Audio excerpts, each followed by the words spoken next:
आज हम आपके लिए लेकर आए हैं सास बहू की कहानी, बहू का मायका।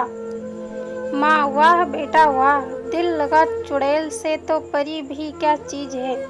ये कहावत चरितार्थ कर दी तूने। एक से बढ़कर एक अच्छे रिश्ते ठुकरा कर तुमने उसे पसंद किया है। याद रख, बिन सास वाले ससुराल में दामाद की कोई पूछ नहीं होती। माँ, इसका दूसरा पक्ष भी देखो। बिन माँ की बच्ची है, तुम माँ बन जाना और वह बेटी बन जाएगी। मुझे ना पढ़ाओ ये प्रेम का पाठ। तुम्हारी पसंद है तो तुम ही संभालना, उन्होंने कहा।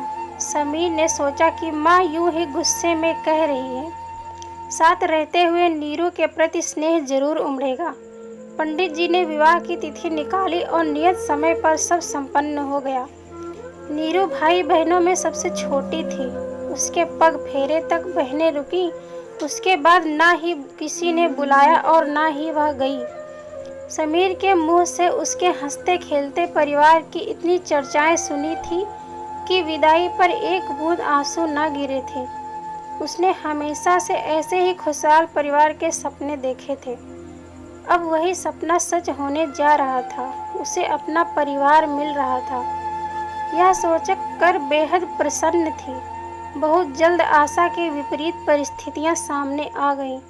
समीर के सामने खुशनुमा माहौल रहता, पर उसके ऑफिस जाते ही एक पल काटना मुश्किल हो जाता।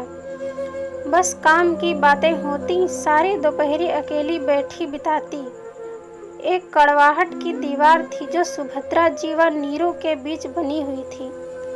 मुंह खोलती तो बस विरोध जताने के लिए। भले ही मुद्दे अलग अलग होते, कभी प्रेम विवाह की बुराइयां, तो कभी कुकिंग के तरीकों पर उपदेश, तो कभी मायके वालों की बेरुखी की चर्चा। मतलब साफ था कि इस रिश्ते को उन्होंने मन से स्वीकार ना किया था। उसने एक दो बार समीर से इस बारे में कहा भी, पर वह टाल गया। वह भी क्या करता। इस शादी के लिए घर वालों को मनाने में ही उसकी सारी ऊर्जा निकल गई थी। दिन निकल रहे थे, पर दूरियां घटने का नाम नहीं ले रही थी। मन में यही सब सोचती नीरू एक दिन सीढ़ियों से फिसल गई। दाहिने पैर में फ्रैक्चर हुआ था। डॉक्टरों ने 3 हफ्ते के लिए प्लास्टर चढ़ा दिया था। ऐसे में वह पूरी तरह से पराश्रित हो गई थी। ससुराल में काम करते हुए फिर भी वक्त गुजरता है। अब मरीज बनने के बाद उसे दिन पहाड़ से लगने लगे थे। ऊपर से जब तब रिश्तेदारों के फोन आते रहते। सासू माँ के मायके वाले भी ऊट पटांग सलाह दिया करते।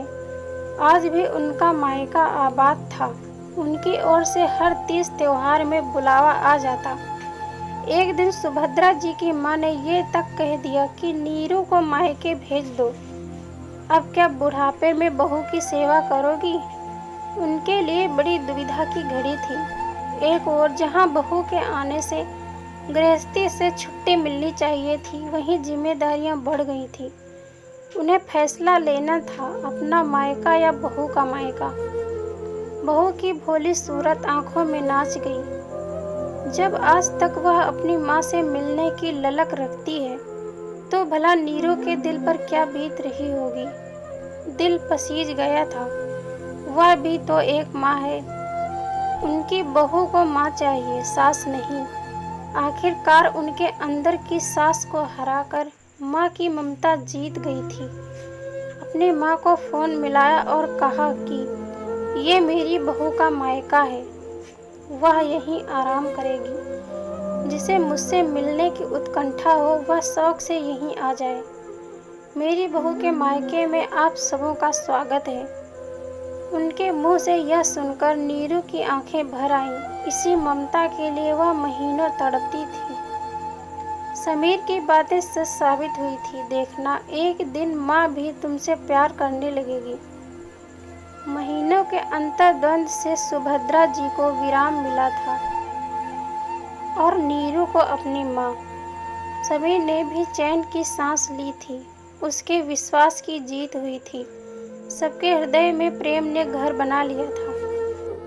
तो दोस्तों, यह थी हमारी आज की कहानी। अगर यह कहानी आपको पसंद आई हो तो कृपया इसे लाइक करें और ऐसी ही कहानियाँ सुनने के लिए हमारे चैनल को सब्सक्राइब करें। यह कहानी आपको कैसी लगी?